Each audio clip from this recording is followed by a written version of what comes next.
Sí, perfecto.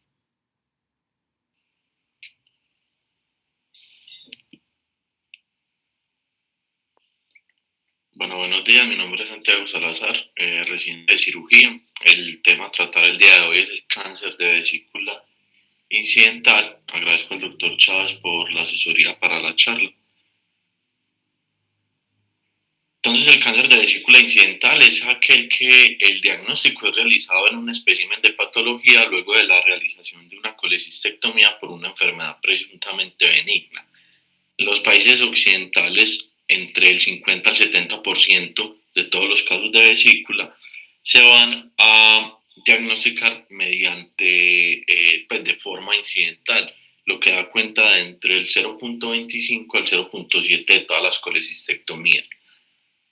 Como los cirujanos generales somos quienes más colecistectomías hacemos por enfermedad presuntamente benigna y por ende somos quienes más patologías de vesícula revisamos en el contexto de las consultas postoperatorias, pues el cáncer de vesícula incidental se convierte en el escenario clínico más frecuente para nosotros.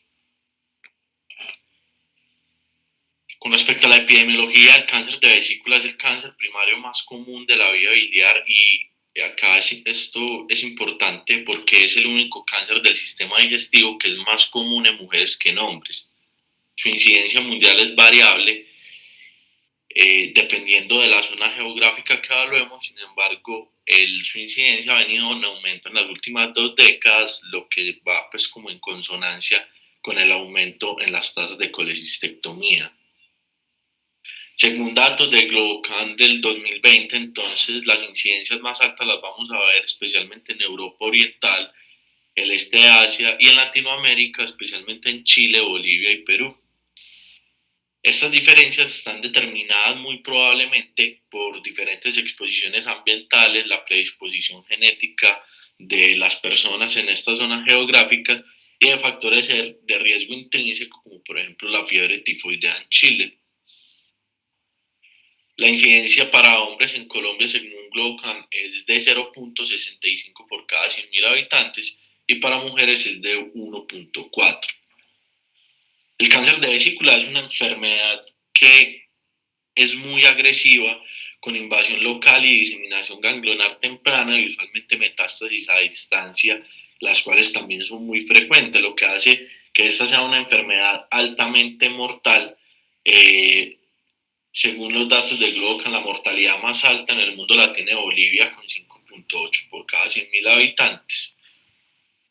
Y para Colombia tenemos una mortalidad estimada de 0.69, mientras que para Estados Unidos es de 0.31.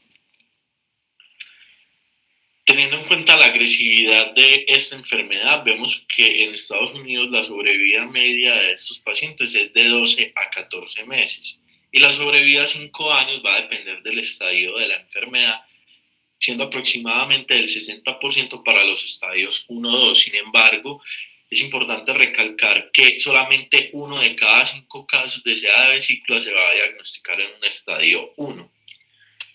Cuando revisamos la mortalidad a lo largo del tiempo, vemos que si revisamos datos desde 1975 hasta el 2015, se ha venido presentando una disminución en la mortalidad de estos pacientes. Sin embargo, desde el 2000 en adelante, se ha visto que esta mortalidad ha permanecido en un tipo de meseta a pesar de los avances en la medicina y en las técnicas quirúrgicas, lo cual nos habla de cuán agresivo es esta enfermedad para los pacientes.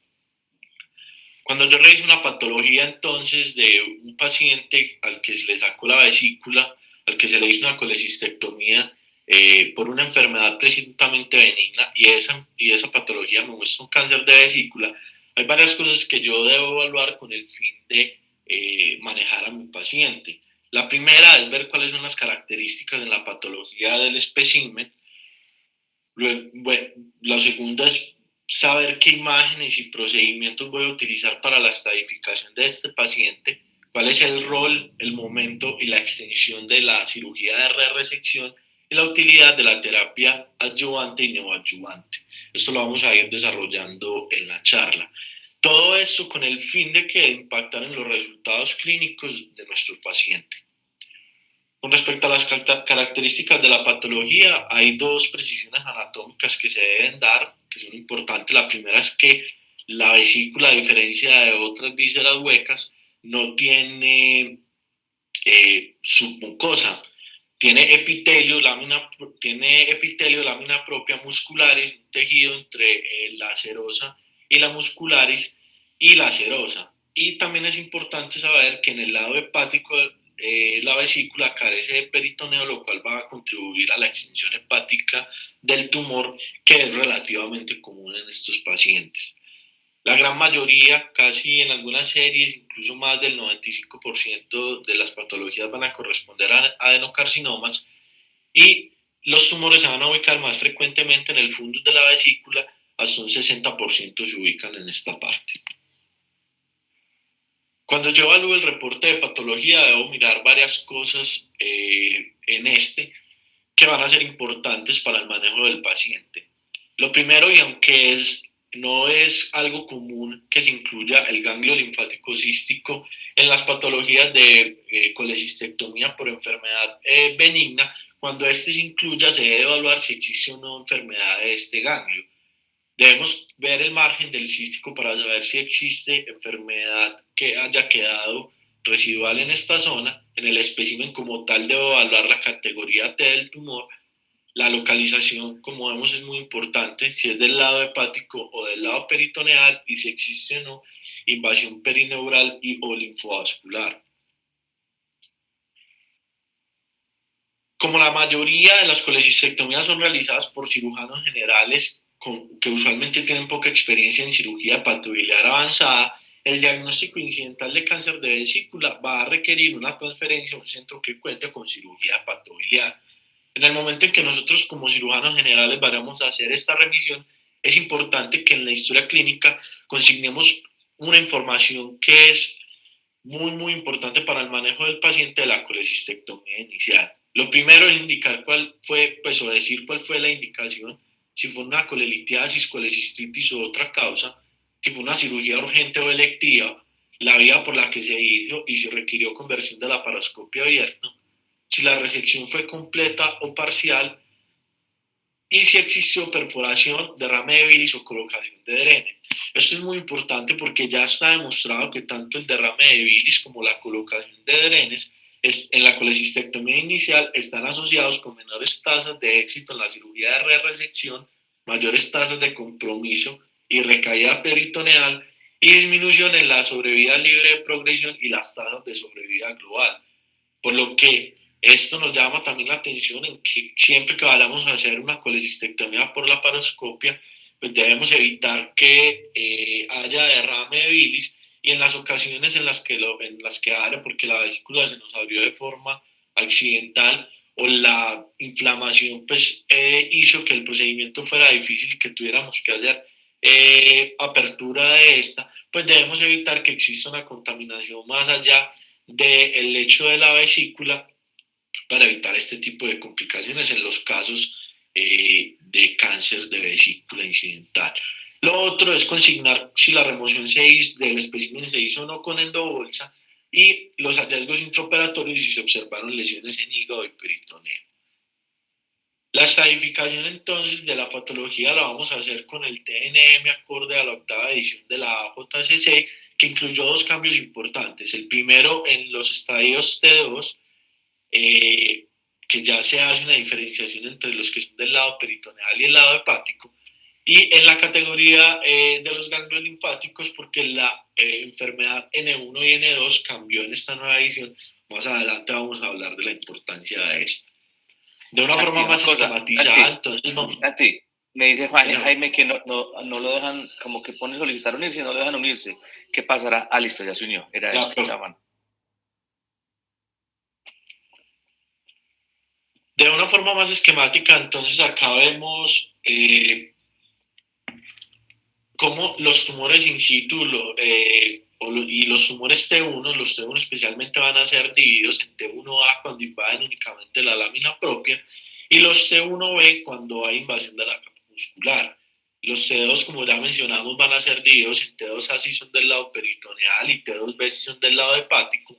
T3 cuando ya hay una invasión de un órgano adyacente o del parénquima hepático, y T4 cuando hay invasión de las estructuras vasculares, ya sea la arteria hepática o la vena porta, y o cuando hay compromiso de dos o más órganos adyacentes.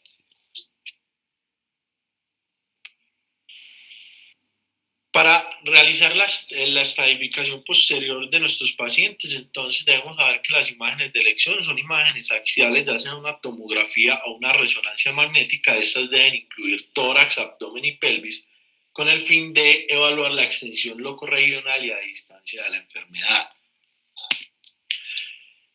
Con respecto al papel de el PET-CT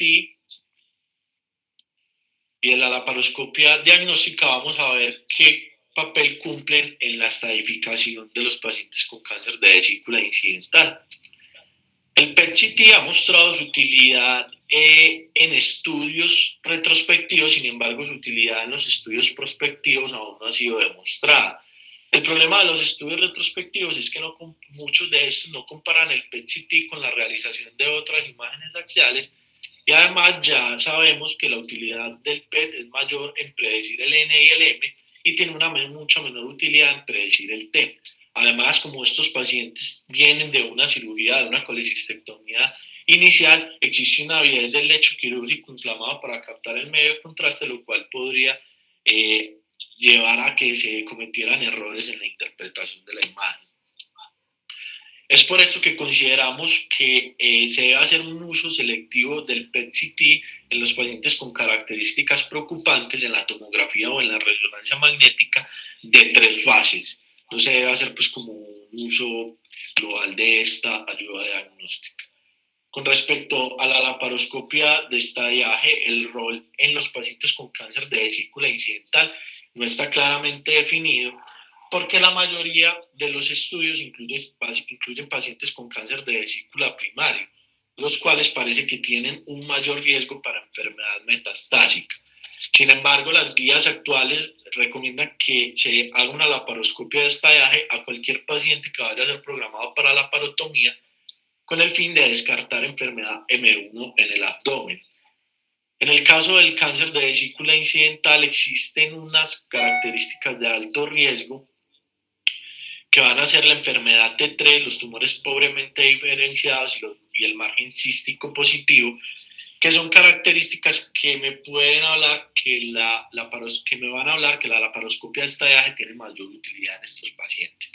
Pero ¿esto de dónde viene? Esto viene de este artículo que se publicó en HPV en el 2011, que incluyó 136 pacientes de una base de datos prospectiva del Memorial Sloan Kettering en Nueva York, y se encontraron de estos 136 pacientes que 46 pacientes fueron llevados a una reexploración laparoscópica, mientras que 90 fueron llevados a una reexploración por laparotomía.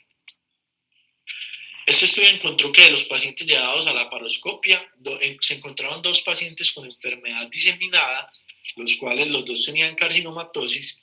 Los otros 44 pacientes fueron llevados a laparotomía, y en la laparotomía se encontraron 8 pacientes con enfermedad diseminada, 4 de estos con carcinomatosis, 3 con metástasis hepática y 1 con metástasis peritoneal. Esto dando como resultado entonces un rendimiento del 4.3% para la laparoscopia de estadiaje y una precisión del 20%, pues encontró 2 de 10, pues ahorró 2 laparotomías de 10. Cuando hicieron entonces el análisis multivariado, se dieron cuenta que un grado de diferenciación pobre del tumor, un margen positivo del cístico en la patología de la colecistectomía inicial, y además un T3 de estos pacientes aumentaba el rendimiento y la precisión de la laparoscopia exploratoria, por lo que las conclusiones del estudio era que recomendaban la laparoscopia exploratoria en los pacientes con estas características de alto riesgo, ya que se ha evidenciado, no solo en este, sino en otros estudios, una incidencia más baja de enfermedad diseminada en los pacientes con diagnóstico incidental, y pues que el rendimiento y la precisión de la laparoscopia exploratoria es más baja en este grupo de pacientes. Para hablar entonces ya de la cirugía de resección, lo primero es hablar del rol de esta en el cáncer de vesícula incidental. Las guías actuales recomiendan que se haga una cirugía de resección en todos los pacientes con enfermedad T1B, T2 y T3.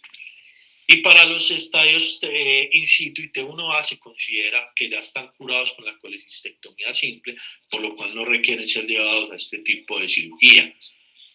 La resección está contraindicada en la enfermedad avanzada o en los pacientes que tienen pobre estado funcional, que no van a tolerar la cirugía o se considera que los riesgos son mayores y su objetivo principal es mejorar los resultados a largo plazo, pues se considera un tratamiento potencialmente curativo, especialmente cuando se logran resecciones R0. Además, otro de los objetivos es realizar una estadificación completa de la enfermedad con la linfadenectomía. Se sabe, ya está estudiado que la cirugía de resección aumenta las tasas de sobrevida global en los pacientes al compararlos con los pacientes a los que no se les hace resección. Este estudio publicado en el 2011 muestra una P estadísticamente significativa entre estos dos grupos de pacientes. El beneficio es aún mayor cuando se evalúa de acuerdo al estadio T de los pacientes. Acá vemos que es muy importante en el T1 y en el T2 la raya azul y verde respectivamente, y su beneficio disminuye cuando los pacientes tienen enfermedad más avanzada, como en T3, que es la línea amarilla, y T4, que es la línea morada, lo cual pues aporta o resalta mejor la importancia de la cirugía de resección de los pacientes con cáncer de vesícula incidental. Con respecto al tiempo en el que se debe hacer, o sea, el tiempo entre la cirugía inicial y la cirugía de resección, no es un tiempo fácil de establecer. ¿Por qué? Porque en los estudios clínicos que hay, los resultados han sido contradictorios, y esto principalmente aquí hay tiempos muy variables entre una cirugía y otra, que van incluso entre 1 a 24 meses. Muchos de estos tiempos desesperados por limitaciones en el acceso al sistema de salud, algo que es bastante importante en nuestro sistema. Además, que se ha evidenciado en algunas series altas tasas de resecabilidad luego de la cirugía inicial, incluso llegando a ser hasta más del 50% de los pacientes con diagnóstico incidental. Esto ha llevado a que muchos autores consideren que la biología tumoral es mucho más importante que el tiempo, en lo que respecta a la progresión de la enfermedad. Sin embargo, en el 2017 aparece este estudio que pretendió responder esta pregunta. Fue un estudio retrospectivo que se realizó en 10 instituciones académicas de Estados Unidos con 207 pacientes con diagnóstico incidental de cáncer de vesícula. La idea era evaluar la asociación entre el intervalo del tiempo desde la colecistectomía inicial hasta la cirugía de resección y evaluar las tasas de supervivencia de estos pacientes. Los autores en este artículo resaltaron la importancia del tiempo, según, pues, con una idea de que el tiempo es un factor muy determinante y lo consideran como un surrogado de la biología tumoral. Los grupos fueron divididos entre aquellos pacientes que se les hizo la cirugía de resección en menos de 4 semanas, de 4 a 8 semanas y más de 8 semanas. Se encontró una P estadísticamente significativa que beneficiaba al grupo de las 4 a 8 semanas, tanto cuando se excluían las resecciones R2 y los procedimientos abortados, como vemos en la gráfica B, y cuando el tiempo o las tasas de sobrevida se tomaban desde la colecistectomía inicial y no desde la cirugía de resección. Es por eso que ellos concluyen que el intervalo de tiempo óptimo para la resección de estos pacientes parece ser entre 4 a 8 semanas luego de una colecistectomía inicial. ¿Cuáles son las cosas que ellos además toman como importante en su estudio? Dicen que cuando los pacientes se operaban en menos de 4 semanas había mucha posibilidad de que la inflamación y una enfermedad subyacente clínicamente no evidente, podría hacer que se operaran pacientes que ya tenían una enfermedad irresecable o que la inflamación produjera que esos pacientes les fuera un poquito peor en el posoperatorio, y que cuando los pacientes se llevan a cirugía más de 8 semanas, se corría el riesgo de que se llevaran pacientes que tenían una enfermedad inicialmente curable y esta enfermedad haya progresado hasta el punto de que luego de 8 semanas pues ya fuera irresecable. Las limitaciones de este estudio entonces fueron los sesgos potenciales de inclusión y por su naturaleza retrospectiva, y desde que este estudio salió pues han salido críticas sobre la plausibilidad de la ventana de 4 a 8 semanas, pues para muchos autores es inverosímil que la inflamación mejore de la semana 4 a la 5 y que de la semana 8 a la 9 pues ya el paciente transcurra con una enfermedad irresecable, además los pocos pacientes que incluyeron. ¿Están de acuerdo con que tener el tiempo como un factor pronóstico subrogado a la biología tumoral es importante, pero no lo consideran importante en lapsos de tiempo tan corto? Es por eso que es muy frecuente cuando se lee este tema encontrar que muchos autores piensan que el tiempo per se no es un determinante para los resultados clínicos, sino que los factores determinantes van a ser la estadificación apropiada, especialmente el T en la patología inicial, las características subyacentes del tumor, la perforación previa de la vesícula, como ya mencionamos, y el riesgo de enfermedad residual. Con respecto a las recomendaciones que están en las guías de la extensión de la cirugía de resección, lo recomendado es que se haga una resección hepática de los segmentos 4B y 5, que es donde está el lecho vesicular, y se haga una linfadenectomía de la porta hepatis y del ligamento hepatoduodenal. Lo ideal es llegar a 6 o más ganglios linfáticos. ¿De dónde viene este número? Estos números vienen principalmente de estos dos artículos. Estos dos artículos mostraron que la supervivencia específica de la enfermedad a 5 años en los pacientes que eran estadificados como N0, cuando se obtenían al menos 6 ganglios era del 72% y cuando se obtenían menos de 6 ganglios era del 45%. Esto resalta la importancia de sacar al menos 6 ganglios en la estadificación y tal vez como una guía de la terapia adyuvante en estos pacientes. Sin embargo, recordemos que las ventajas terapéuticas de la linfadenectomía, sobre todo en los cánceres gastrointestinales, son poco claras y mucho más para los adenocarcinomas. Sin embargo, estos estudios llevaron a que se hiciera un cambio muy importante entre la séptima y la octava edición de la ACCJ, y es porque en la séptima edición se consideraba como enfermedad de N1 compromiso de ganglios linfáticos a lo largo del ducto cístico, la vía biliar común, la arteria hepática o la vena porta. Y enfermedad de N2, que era como compromiso de ganglios linfáticos a lo largo de la aorta, de la vena cava, la mesentérica superior y o el tronco celíaco. Sin embargo, ya hoy en día se sabe que cuando hay compromiso de los ganglios linfáticos de estas estructuras, esa es una enfermedad que se comporta como una enfermedad metastásica, o sea, una enfermedad en la que no se debe ofrecer tratamiento quirúrgico porque no es un tratamiento curativo. En la octava edición, entonces, tenemos que la enfermedad N1 es aquella enfermedad metastásica que involucra 1 a 3 ganglios, mientras que la enfermedad N2 es una enfermedad metastásica que involucra 4 o más ganglios linfáticos de los mencionados que se deben resecar. Las otras recomendaciones son que la hepatectomía mayor, o sea, que era que involucra más de los segmentos ya mencionados, se haga únicamente cuando hay enfermedad macroscópica, compromiso de las estructuras vasculares desde y hacia el hígado. La resección del ducto biliar común solamente se debe hacer cuando existe un margen cístico positivo o una enfermedad clínicamente evidente, y la resección del puerto de la laparoscopia de la colecistectomía inicial, esto ya está muy depurado en la literatura, no se recomienda de rutina, solamente cuando se demuestre compromiso tumoral de esta zona. A pesar de que estas recomendaciones están en las guías, actualmente existen varias controversias con respecto a la extensión de la cirugía de resección.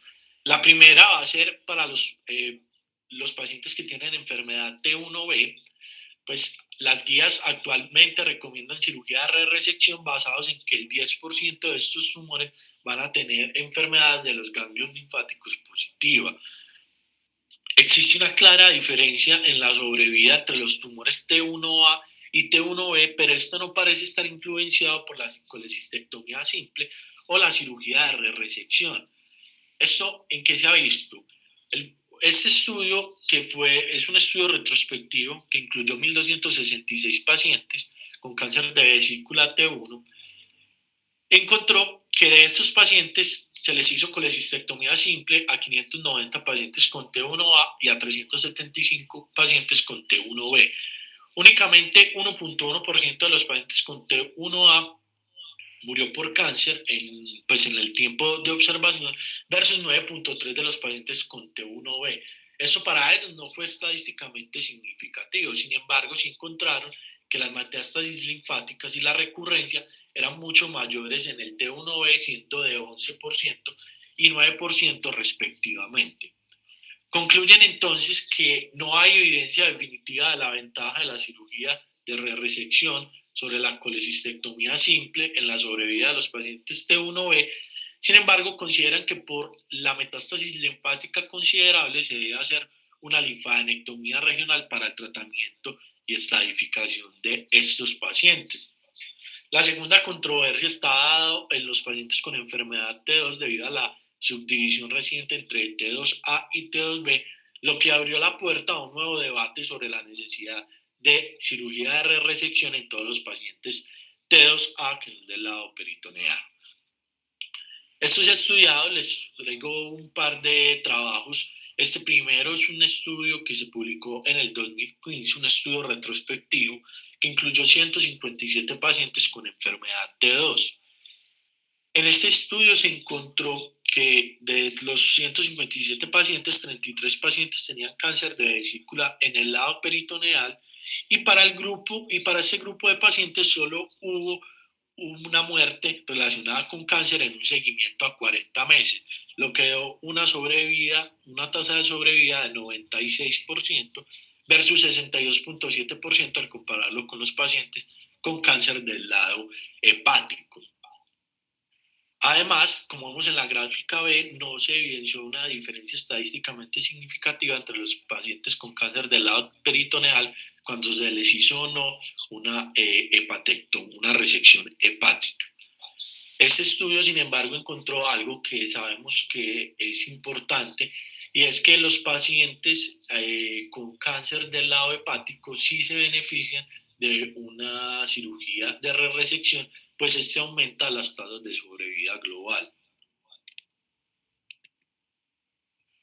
Este segundo trabajo es un estudio retrospectivo de 252 pacientes que incluyó también pacientes con tumores T2B y los comparó con T2A. Fue publicado en el 2015. Espera un segundo, yo conecto. Fue publicado en el 2015 y pretendió también evaluar cómo las diferencias entre estos dos grupos de pacientes. Lo primero que encontraron es que los pacientes con tumores del lado hepático son pacientes que son más propensos a la invasión vascular y a la invasión neural, y además eran más propensos a tener compromiso de los ganglios linfáticos. Cuando vemos en la gráfica de Kaplan-Meier, vemos que existe una diferencia significativa en las tasas de supervivencia global entre los dos grupos de pacientes. Estos dos trabajos encontraron que la presencia de características histopatológicas como la localización principalmente, la invasión linfovascular, la infiltración perineural y la pobre diferenciación tumoral están muy asociados con peores desenlaces, lo que podría aplicar nuevamente las conclusiones a las que han llegado otros autores, y es que la biología del tumor es mucho más importante para determinar los resultados clínicos de los pacientes. Por toda esta controversia que existe alrededor de este tipo de tumores, entonces desde un tiempo para acá se ha venido trabajando en intentar predecir los resultados clínicos de los pacientes con escalas pronósticas. Ya sabemos que hay unos predictores de baja sobrevida como el estadio T avanzado o la presencia de metástasis linfáticas, lo que podría implicar que se puede meter a algunos pacientes en lo que se ha llamado una estrategia de observación en la que se espera que una enfermedad subyacente oculta se haga manifiesta en los pacientes que la tienen y que convierta, pues que pasen los pacientes de ser pacientes que se podrían llevar a cirugía a pacientes que en realidad tienen una enfermedad irresecable. En el 2007 se publicó esta escala que evaluaba 4 factores de riesgo de la patología, categoría T, la diferenciación y si existía o no infiltración linfovascular y perineural para categorizar a sus pacientes en un riesgo según la posibilidad de enfermedad residual en bajo, intermedio y alto, y esto determinaba la posibilidad de la enfermedad residual locorregional y diseminada. Aunque esta escala fue validada por un estudio japonés, tanto el estudio original como el japonés contó con pocos pacientes, lo que aún no le da, pues, no hace que esta escala sea tan robusta para poder ser utilizada en la decisión de tratamiento o no de estos pacientes, por lo que en la actualidad, hasta que esto no progrese más, los pacientes en los que no haya evidencia clínica de enfermedad diseminada y que tengan la posibilidad de ser llevados a cirugía, pues deben ser llevados a cirugía, pero esto es algo interesante pues en lo que se ha venido trabajando. Para terminar con lo que respecta al rol de la adyuvancia y la neoadyuvancia, la adyuvancia inicial de los pacientes con cáncer de vesícula incidental se hacía con cisplatino gemcitabina. Esto se realizó por resultados extrapolados del ABC2, que fue un RCT que incluyó pacientes con malignidad avanzada del tracto biliar, de estos 36% con cáncer de vesícula, este estudio demostró una mejoría en la sobrevida, por lo que se extrapolaron estos datos. Desde eso entonces han aparecido otros estudios, este primero que es el PRODIGE, que lo que buscó fue evaluar el papel de la gemcitabina más oxaliplatin versus la vigilancia en pacientes con cáncer de la vía biliar resecados. Se incluyeron 196 pacientes con tumores de la vía biliar, se aleatorizaron entonces para el grupo GEMOX versus la observación y el objetivo era evaluar la supervivencia libre de recaídas y la calidad de vida de los pacientes. Este fue un ensayo clínico que fue negativo, pues tanto para la supervivencia, libre de recaídas y para la supervivencia global no se encontraron diferencias estadísticamente significativas entre los dos grupos de pacientes, por lo cual no se pudo hacer ninguna recomendación derivada de este estudio. Además, es importante mencionar que en el grupo del tratamiento, en el grupo de GEMOX, el cáncer de vesícula solamente representaba el 18% de los pacientes. En el 2019 sale este otro estudio que fue el BILCAP, un RCT también, fase 3 multicéntrico, que incluyó 223 pacientes con colangiocarcinoma y cáncer de vesícula resecado a partir de T1B. La idea era comparar la capecitabina versus la observación. Este estudio encontró entonces, cuando se evaluaron los pacientes según el análisis de intención a tratar, encontró que la P no era estadísticamente significativa, pues la supervivencia global solamente fue de 51.1 meses versus 36.4 meses al comparar los dos grupos. Sin embargo, hicieron un análisis per protocolo, no por intención a tratar, y en este encontraron que la P sí era estadísticamente significativa, pues las tasas de supervivencia eran de 53 versus 36 meses cuando se comparaba el grupo de capecitabina versus la observación. Por lo que ellos concluyen que aunque no se logró el objetivo primario de mejorar la tasa de supervivencia en el grupo de intención a tratar, en el análisis per protocolo sugiere que la capecitabina mejora las tasas de sobrevida luego de la resección quirúrgica, por lo que la consideran como estándar de manejo. Sin embargo, pues nuevamente vemos acá que el cáncer de vesícula únicamente correspondió al 17% de los pacientes en el grupo de capecitabina, por lo cual realmente este estudio tendría más aplicabilidad es al colangiocarcinoma. Están pendientes estos dos estudios, el JCOG y el Láctica, que pretenden nuevamente evaluar el papel de la quimioterapia adyuvante, el primero al comparar el S1, que es una fluoropirimidina versus observación, y el segundo comparando cisplatino gemcitabina con la capecitabina. La radioterapia solamente se considera en los pacientes con resecciones R1. Sin embargo, debido a la baja incidencia del cáncer de vesícula incidental, con el número de pacientes que encontramos con márgenes positivos microscópicos suele ser muy pequeño, lo que limita la aplicación de estas terapias.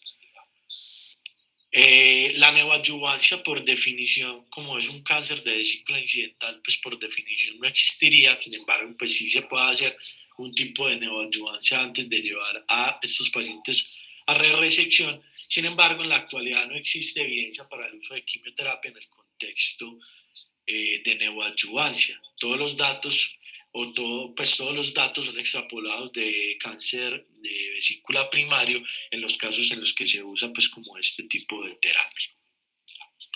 Es por eso que se ha propuesto y pues está propuesto este esquema de estudio en el que se pretende poner a los pacientes en dos brazos, el primero con una neoadyuvancia de gemcitabina más cisplatino y otro en el que se inicie con cirugía para posteriormente ser llevados los dos grupos adyuvancia con capecitabina y evaluar si hay un papel o no de la neoadyuvancia. Esperamos que en algún momento se pueda lograr. Por último, para terminar, algo de datos locales del grupo de cirugía hepatobiliar del Hospital Pablo Tobón Uribe. Se han hecho 59 hepatectomías por cáncer de vesícula en una serie de 412 hepatectomías. De estas, 52.5 han sido cáncer de vesícula incidental, lo cual está pues como en consonancia con la epidemiología mundial. De estos pacientes se presentaron complicaciones en 25.4%, algunos pacientes presentaron más de una complicación y la ISO dio cuenta de la mayoría de las complicaciones. Además, con una mortalidad perioperatoria a 90 días de 1.7. Acá les quiero mostrar algunas cosas que son pues como bastante importantes. Lo primero es que a pesar de que en la literatura mundial se considera que el compromiso del cístico y la mala diferenciación del tumor tiene un impacto importante en la sobrevida global de estos pacientes, en el estudio local encontramos que esta diferencia no es tan relevante, al igual que cuando hablamos con el grado de penetrancia T, tampoco tiene una P estadísticamente significativa. Cuando se evalúan los datos, se ve que muchos de los pacientes, pues los pacientes con estadio T1, corresponden a una gran minoría de la totalidad de los pacientes evaluados, lo cual podría, pues, como dar cuenta de estos resultados. Sin embargo, si encontramos que cuando existe tumor en el lado hepático luego de la resección y cuando hay ganglios positivos, sí fueron hallazgos que fueron estadísticamente significativos en lo que respecta a la supervivencia global de estos pacientes, al igual que, como se ha mostrado en la literatura mundial, pues en los pacientes que presentan complicaciones. Como conclusiones, entonces, el cáncer de vesícula es una enfermedad muy agresiva con altos índices de mortalidad, aún en fases tempranas. La reevaluación de las patologías iniciales puede aportar información muy valiosa, por lo que se debe realizar donde sea posible. Debemos saber que la estratificación adecuada de estos pacientes es fundamental para poder guiar la estrategia a seguir y que se requieren estudios de mejor calidad metodológica para responder preguntas importantes sobre el tratamiento, sobre la extensión de la resección en los subgrupos que mencionamos T1B y T2A y el lapso de tiempo óptimo para hacerlo. Sin embargo, sabemos pues que estos estudios pueden ser un poquito difíciles por la baja incidencia de esta enfermedad, sobre todo para hacerlos de forma prospectiva. Y por último, definir el rol de la quimioterapia neoadyuvante e investigar en detalle la terapia adyuvante, idealmente por subgrupos, pues siempre se incluyen otros tipos de cánceres en los estudios que evalúan estas terapias. Muchas gracias. Muy bien, Santi. Muy